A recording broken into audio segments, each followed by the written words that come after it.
Hi everyone. Over the course of the next couple sections of the module, we're going to be talking about how anthropologists do research when they're in the field. However, you also need to consider the type of preparation that takes place before going in the field, and that is just as important as the field work itself.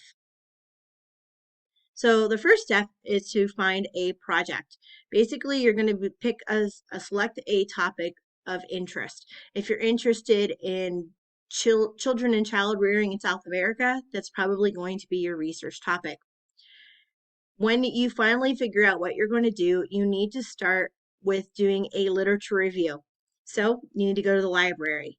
Could go to the library itself, its website, or use engines like Google Scholar for this particular research. The reason that this is important is because you want to know everything that's been done in the past so that your work is original. You don't want to do a topic that someone's already done without putting a good spin on it. So that's where we get to the second part. You can also do a restudy. A restudy is when there was a previous study that was done and you are coming up with a new original idea based on that previous study. It's where we get to this individual. This is Jane Goodall. Many of you probably know who she is. She's a very famous primatologist, does work with chimpanzees. So Jane did a restudy. Previous research had dictated that chimpanzees were very violent and aggressive animals, and Jane decided to do a restudy of that to determine whether this was true. She found the exact opposite took place with intensive research, and instead chimpanzees are very gentle and not aggressive animals unless there's circumstances where they are injured or you're injuring their children, basically their babies. So, for the most part, she found that all the previous research that had taken place was flawed, and without her restudy, we likely would not have known about chimpanzees and their non aggressive behavior for a long time.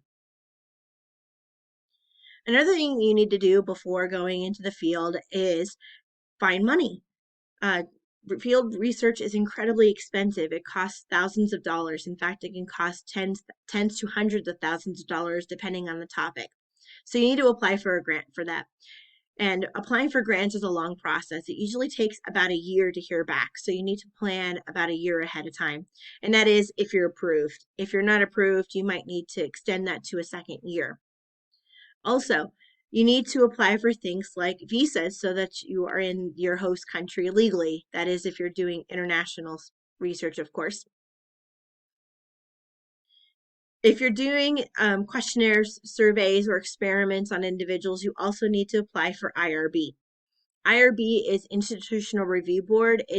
Basically it's a review board that asks a whole host of questions about your research to determine whether it's ethical. And the reason that they do this is to ensure that you're not harming the individuals in which you are interacting and studying. When considering IRB, the individuals that you are studying will have to basically sign informed consent. Informed consent is a form document that states that the individual who's being researched knows the harm that may take place and is aware of all of the effects of the research prior to conducting them.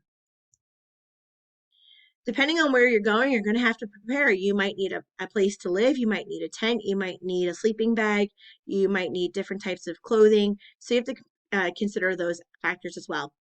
You also have to consider health preparation and not only consider it, but give it a fair amount of time. You can't just get an immunization and go right into the field. You need a couple months to prepare for that. So because of that, you need to prepare at least 3 months in advance, but preferably more time.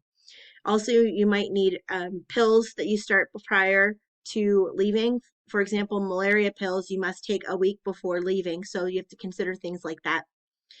You might need to take language immersion if you're not fluent in the language. That way you learn a great deal about the language quickly. And finally, and this might seem like a no-brainer, but you have to have a game plan for back home. If you have a home that you're renting, how are you going to pay rent? How are you going to pay your bills? What's going to happen to your pet? Those are all things you need to think about before going in the field.